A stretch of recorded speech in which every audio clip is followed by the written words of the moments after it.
The idea of testing mankind is a theme that occurs often in Star Trek episodes. It's a concept that goes back to the Bible. In Arena, a race of higher beings called Metrons put Captain Kirk to the test to see if the crew of the Enterprise will survive over another species, the Gorn. Listen closely. The voice of the Metrons is provided by Vic Perrin. He might sound familiar to you as the voice that told us we were no longer in control of our sets as he introduced us to the Outer Limits. He also was the voice of Nomad in the Star Trek episode The Changeling. Kirk is, of course, chosen to represent the crew. While there may be no doubt in your minds who will win, it's not so much the outcome of the contest as it is about how Kirk plays the game.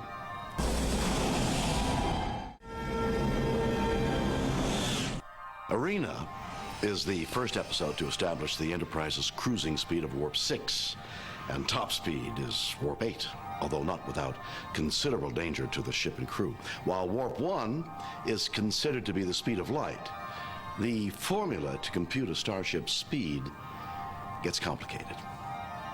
This was also one of the first episodes to limit how we use the transporter. Let's face it, if any time we faced a dangerous situation and we could beam up to safety, a lot of excitement would be lost. It was decided that whenever there was a force field in operation, like the deflector shields that protected the Enterprise, the transporter would be inoperable. Remember, you can't beam through a force field, so don't try it.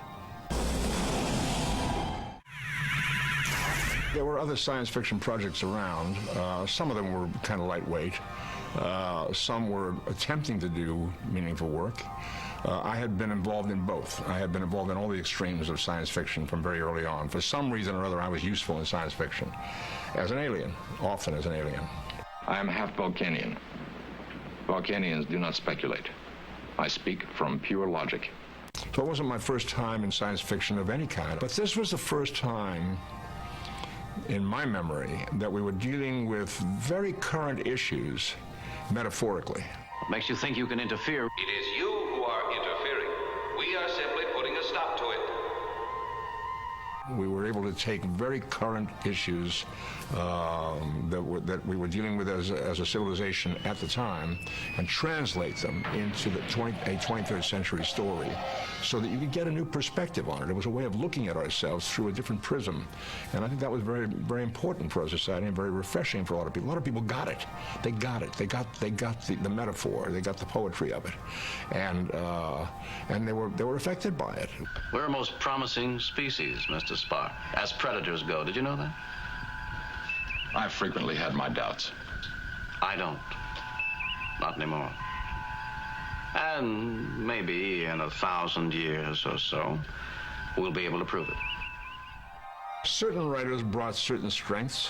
One element that most viewers are not aware of in a television series, the constant in the series is the actor and the character. Writers come and go, directors come and go, even producers come and go. But then along came a man named Gene Coon, who stepped in to produce the series. And if you came to the lot at 10 or 11 o'clock at night, several hours after we and the crew had gone, you'd find Gene still there pounding away at a clackety-clack typewriter. And the next day, you'd have some interesting things to play, including a whole new race to deal with. The Klingons, for example, came from Gene Coon. When we started out doing Star Trek, we wanted a successful television series on the air. We are the Metrons. You are one of two crafts which have come into our space on a mission of violence. This is not permissible. It was not a bunch of guys in a room saying, philosophically, what we should do is go and do something for the betterment of mankind. We weren't. We were out to make a buck, okay?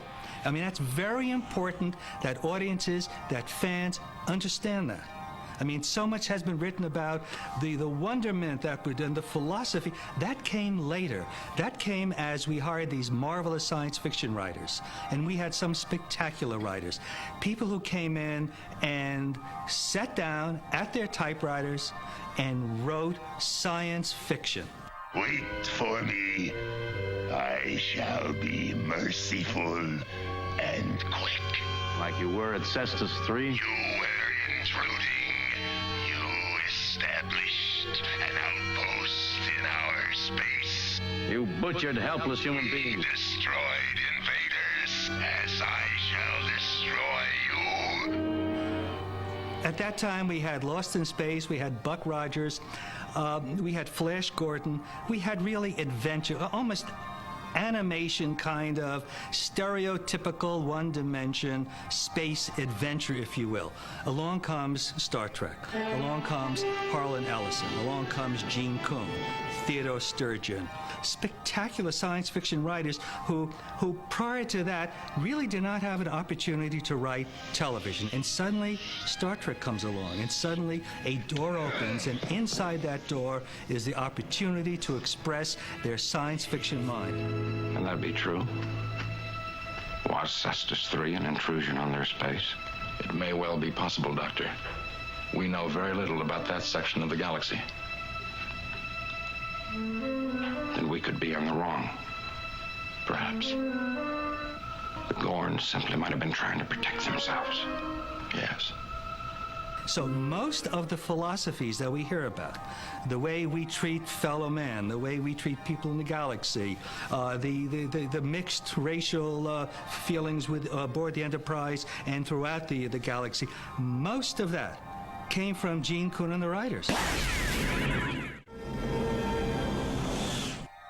Arena was written by Gene Coon, Star Trek's producer.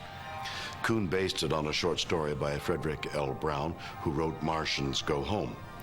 In the first season alone, Coon also wrote The Devil in the Dark, Space Seed, and Errand of Mercy, in which he created the Klingons and their warlike culture.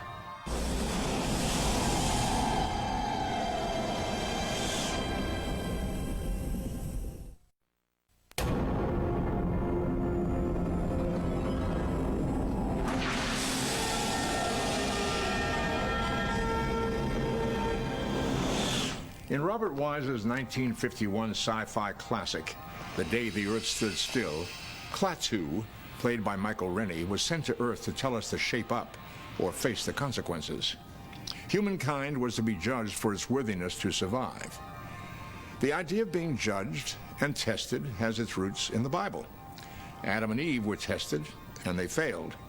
Abraham was asked to sacrifice his son Isaac as a test of his devotion to God, and he passed. But judgment does not always come from God. We have appointed ourselves judge and jury many times. Just as we sit in judgment of others, if we are to venture out into space, we are sure to encounter beings who will judge our morals and our worthiness. Will we pass the test? And just what might that test be? Star Trek presents one such possibility in Arena. I've always wished that we could have done better with the Gorn character. It's obvious that it's a very primitive rubber suit with a man inside. It was created by the very masterful Wah Chang, who created many of the Star Trek props, including all of our phasers, communicators, and tricorders. Wah also created the very frightening salt vampire monster that was seen in The Man Trap. Unfortunately, in this case, Wah was limited by both time and money. Star Trek's busy and frugal production schedule didn't allow for a more detailed or subtle creature, and so Wah had to do the best he could under the circumstances. Still, the episode works, and the Gorn, if not fully convincing, still presents a formidable enemy for Captain Kirk. It seems ironic that in an episode about the violence of mankind, the solution is the discovery of gunpowder and the construction of a deadly weapon. And yet, it's through the use of this weapon that Kirk finds compassion for his enemy. Compassion is one of the traits that separates man from beast. It is, in a sense, what makes us human. The ability to feel for another, to realize that we are not as different as we may seem. In spite of the human race's propensity towards violence, it is Kirk's compassion for the Gorn that saves everyone involved.